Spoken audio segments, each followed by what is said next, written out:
উপজেলা নির্বাচনের প্রথম ধাপে অনেক কেন্দ্রেই ভোটারের জন্য ছিল হাহাকার।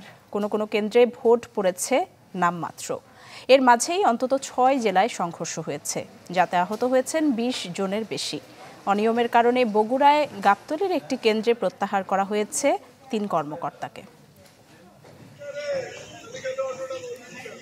ষষ্ঠ উপজেলা নির্বাচনে প্রথম ধাপের ভোট। বৃষ্টি উপেক্ষা করেই কেন্দ্রে আসেন অনেকে, তবে বেশিরভাগ জায়গাতেই ভোটার উপস্থিতি ছিল কম। কোনো কোনো কেন্দ্র দিনভরই ফাঁকা।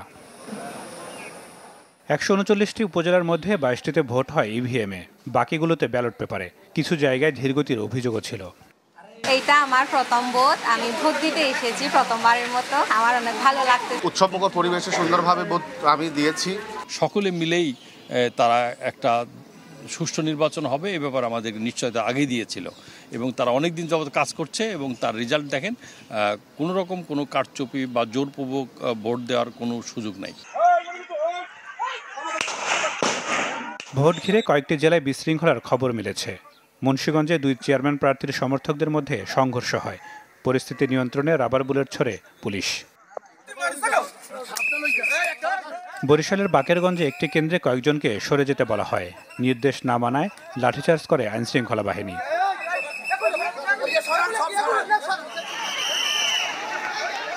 সুনামগঞ্জের শাল্লায় 2 চেয়ারম্যান প্রার্থীর সমর্থকদের মধ্যে সংঘর্ষ হয়েছে। এতে আহত হয়েছেন বেশ কয়েকজন।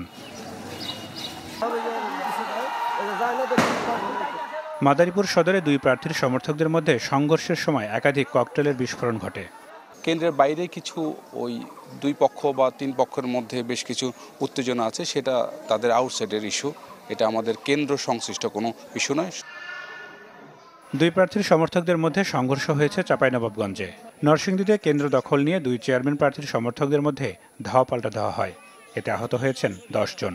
এই সংবাদ পাওয়ার সাথে সাথে আমাদের মোবাইল টিমগুলো যে তাদের নিয়ন্ত্রণে নিয়ে আসে, সেখানে এখন কোনো রকম সমস্যা নেই। অল্প সময়ের জন্য একটু সমস্যা হয়েছিল।